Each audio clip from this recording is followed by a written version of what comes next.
Hello दोस्तों और छात्रों, जो आप संस्कृत भाषा लोगों को कठिन लगती है। मेरा नाम शानू दीक्षित है। आज मैं लेके आई हूँ आपके लिए संस्कृत भाषा की पहली कक्षा। आज हम आपको संस्कृत के अध्ययन की शुरुआत करेंगे। आज मैं आपको बता रही हूँ संस्कृत वर्णमाला के बारे में।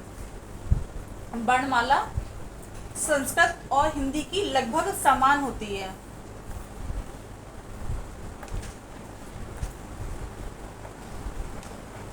वर्णमाला समान होती है। किसी भाषा के वर्णों के व्यवस्थित समूह को वर्णमाला कहते हैं। हिंदी में भी वर्णमाला का यही रूप है, तो हिंदी में भी यही वर्णमाला के स्वरूप को यही कहेंगे, व्यवस्थित समूह को। ठीक है। वर्णमाला में दो प्रकार की होती है। दो प्रकार की होती है। इसमें पहला आता है स्वर। पहला क्या आता है? स्वर। स्वर कौन से शब्द कहलाते हैं? स्वर वो शब्द कहलाते हैं जो स्वतंत्र रूप से बोले जाते हैं। इन्हें बोलने के लिए हमें किसी और स्वर की, वर्ण, व्यंजन किसी की आवश्यकता नहीं पड़ती है। जैसे कि का, जैसे कि आ, ई। अब हम आ बोल रहे हैं, आ में किसी शब्द की हमें आवश्यकता नहीं पड़ रही है। ई बोल रहे हैं, ई खुद स्वर है, इसे ये स्वतंत्र होते हैं। इन्हें बोलने के लिए हमें किसी चीज़ की ज़रूरत नहीं होती है। अब स्वर कितने होते हैं? संस्कृत भाषा में स्वर होते हैं 13। तो संस्कृत भाषा में स्वरों की संख्या होती है 13। ठीक है। और नंबर 2 व्यंजन। अब व्यंजन कौन से होते हैं? व्यंजन वे होते हैं जो खुद नहीं बोले जा सकते हैं। उन्हें बोलने के लिए हमें स्वरों की सहायता लेना जरूरी होता है। जैसे का। अब हम का बोल रहे हैं, का में लास्ट में ध्वनि निकल रही है आ की। ये स्वतंत्र नहीं बोले जा सकते हैं। ये स्वतंत्र, जैसे कि का है, गा है, और भी ये है, स्वतंत्र नहीं बोले जा सकते हैं। इन्हें हम व्यंजन कहते हैं। संस्कृत भाषा में व्यंजन कितने प्रकार के होते हैं? व्यंजन होते हैं 33। स्वर होते हैं 13 और व्यंजन होते हैं 33। व्यंजन होते हैं 33। ठीक है। जब व्यंजन हम लिखते हैं बिना स्वर के होता है तो हलंत इसमें लगता है। अगर वैसे तो ज़्यादातर उसमें वही लगता है, और अगर इसमें का लिखा है, हमने का में हलंत लगा है, तो इसका है, इसमें स्वर की आवश्यकता नहीं ली गई है, इसमें हलंत लगा है। ये हमारा आज का हो गया। आज का हमारा पहली क्लास है, तो इसमें हम संस्कृत वर्णमाला के बारे में आपको ज्ञान कराया है।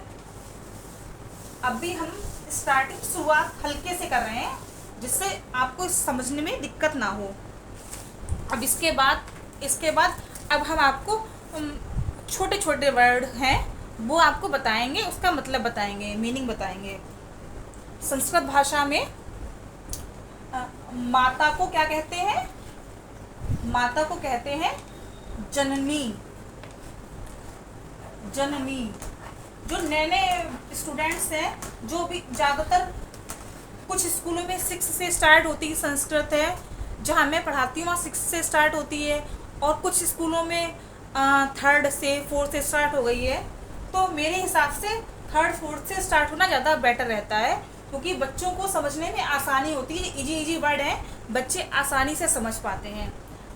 अब मैं सब 6th क्लास में स्टार्टिंग करती हूँ, तो बच्चों को ये छोटे छोटे वर्ड समझ में नहीं आते हैं, उन्हें टाइम लगता है समझने में।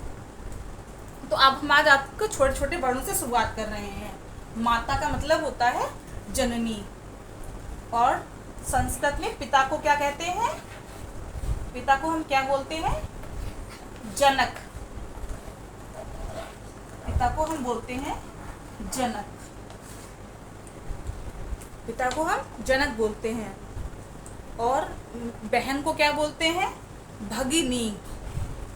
बहन को बोलते हैं भगिनी। भगिनी, भगिनी।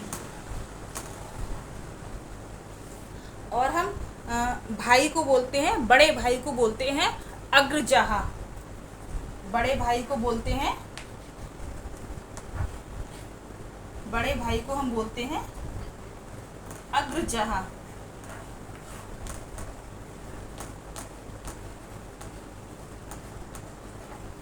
अग्रजः।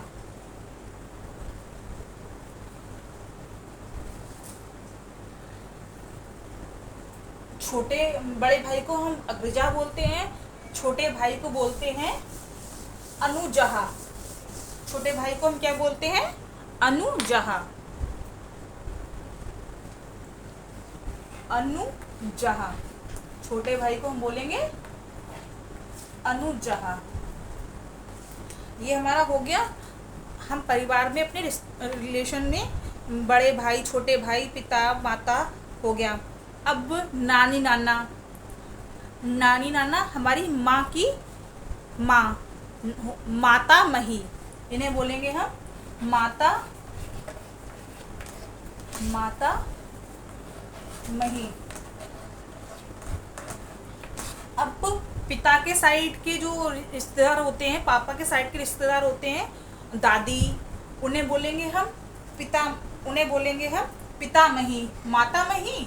ये हो गया नानी के लिए। पितामही, पितामही दादी के लिए हो गया, दादी के लिए हो गया। मामा है, मामी है, बहुत रिश्तेदार हैं। मामा मामी है, मातुलाहा, मातुलाहा, मातुलाहा, मातुला कहेंगे मामा को। ये मम्मी के साइड के रिश्तेदार हैं, उनके बारे में आपको बता रही हूँ, माता लग जाता है। और जो पापा के साइड के रिश्तेदार होते हैं उनमें पितामही लग जाता है। मातुला मामा हो गए। अब हमारी मातुलानी, मामी हो गई मातुलानी, मातुलानी हो गई मामी।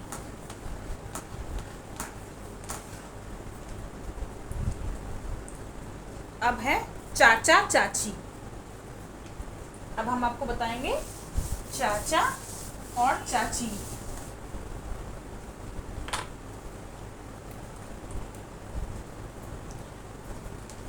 पितृव्यः, ये पापा के साइड के हैं तो इसमें क्या लग गया?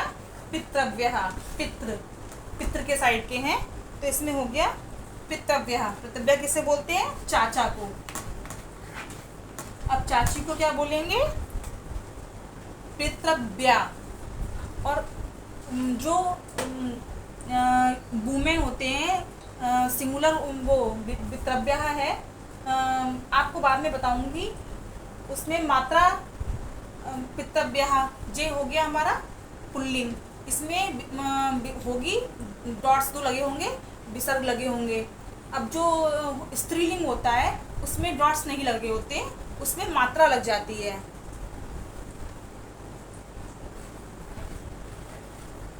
तो इसमें पितृव्या है, इसमें 2 बिंदी लगी हुई हैं, आप देख रहे हैं।